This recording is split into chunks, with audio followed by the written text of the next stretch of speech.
आगे बात अब करेंगे आगा रूहुल्ला मेहदी के हवाले से, जिन्हें तो आज इस CWC जो नेशनल कॉन्फ्रेंस की मीटिंग उस इजलास में नहीं मदऊ किया गया था। वहीं पर उन्होंने बाज़ाब्ता तौर पर कहा है कि 2002 के बाद ये पहला मौका है जब उन्हें नेशनल कॉन्फ्रेंस की मरकजी जो वर्किंग कमेटी का इजलास है उसमें मदऊ नहीं किया गया है।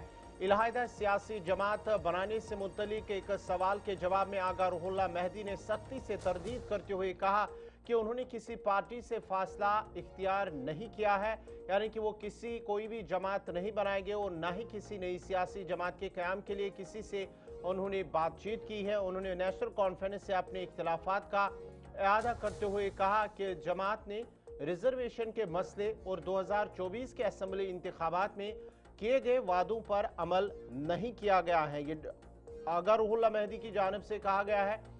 उन्होंने रिजर्वेशन के मसले पर उन्होंने कहा कि ताखीर की वजह से तलबा मौक़े से महरूम हो रही हैं। उन्होंने कहा कि 1 साल से ज़्यादा अरसा गुजर चुका है लेकिन अभी तक उस पर कोई जो अमल है वह कोई कदम नहीं उठाया गया है, जिसकी वजह से जो उम्मीदवार हैं तलबा हैं उन्हें कहीं ना कहीं मुश्किलात का सामना करना पड़ रहा है। उन्होंने कहा कि साल 2024 के दौरान जब असम्बली इंतखाबात का बिगुल बजा था तो लोगों के सामने जो उन्होंने वादे किए हैं उन वादों पर भी अभी तक अमल नहीं हुआ है। और उसके साथ साथ ही उन्होंने कहा कि जो नेशनल कॉन्फ्रेंस और उनके दरमियान इख्तिलाफात है वो उन्हीं बुनियादों पर हुआ है, उन्हीं मामलात पर हुआ है जो आवाम के साथ इलेक्शन के दौरान उन्होंने वादे किए थे। उन वादों को अभी तक 1 साल के दौरान पूरा नहीं किया गया है।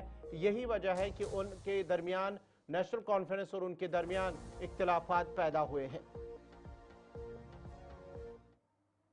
जो है मेरी डिसएग्रीमेंट इसी बात पे है कि जिन वादों पे पॉलिटिकल एजेंडा पे हमने वोट लिया है, हमें उस पॉलिटिकल एजेंडा पे काम करना है। हमें 370 के जरिए प्रोटेक्शन जो मिली थी उस प्रोटेक्शन के लिए काम करना है। हमें इस रियासत में जो हमारे प्रिजनर्स हैं उनकी वापसी के लिए हमें काम करना है। हम डाइल्यूट नहीं कर सकते अपनी लड़ाई को, बीजेपी की लैंग्वेज यूज करके स्टेटहुड की लड़ाई बना के अपने कॉज को डाइल्यूट नहीं कर सकते। और अगर हम वो कॉज को डाइल्यूट कर रहे हैं, हम बीजेपी के रास्ते पे चल रहे हैं और हम वो धोखा लोगों को नहीं दे सकते। इसी के साथ साथ रिजर्वेशन का इशू है, एम्प्लॉयमेंट का इशू है, रूटीन गवर्नेंस के हवाले से, बिजली के हवाले से जो वादे दिए गए थे, रूटीन गवर्नेंस के जो वादे दिए गए थे, एम्प्लॉयमेंट के जो वादे दिए गए थे, उन पे हमें अमल करना है। 1 साल से ज्यादा हो चुका है। अब 1 साल से ज्यादा अरसा गुजरने के बाद आप मुझे बताइए, अगर हमने ना पॉलिटिकल एजेंडा पे काम किया, 370 के हवाले से हमने कोई काम, हमने वक्फ अमेंडमेंट बिल जब आई, हमने अपने दीनी मजहबी फ्रीडम के हवाले से जो हमें लड़ाई लड़नी थी उस पर काम नहीं किया। इस वक्फ अमेंडमेंट के वक्त जो हमें लड़ाई लड़नी थी उसके लिए 5 साल की जरूरत नहीं थी। वो सवाल तभी का था और तभी उसके लिए लड़ाई लड़नी थी 1 साल में। वह वक्त हमने गवाया। 370 के जरिए के लिए जो हमें लड़ाई लड़नी थी वो वक्त हमने गवाया। रिजर्वेशन 1 साल से ज्यादा हो चुका है। तो इस साल में 1 साल में जितने भी ओवर एज हो चुके हैं उनकी जिंदगी अब कौन वापस देगा? उनको हम ये जवाब थोड़ी दे सकते कि 5 साल हमारे पास है।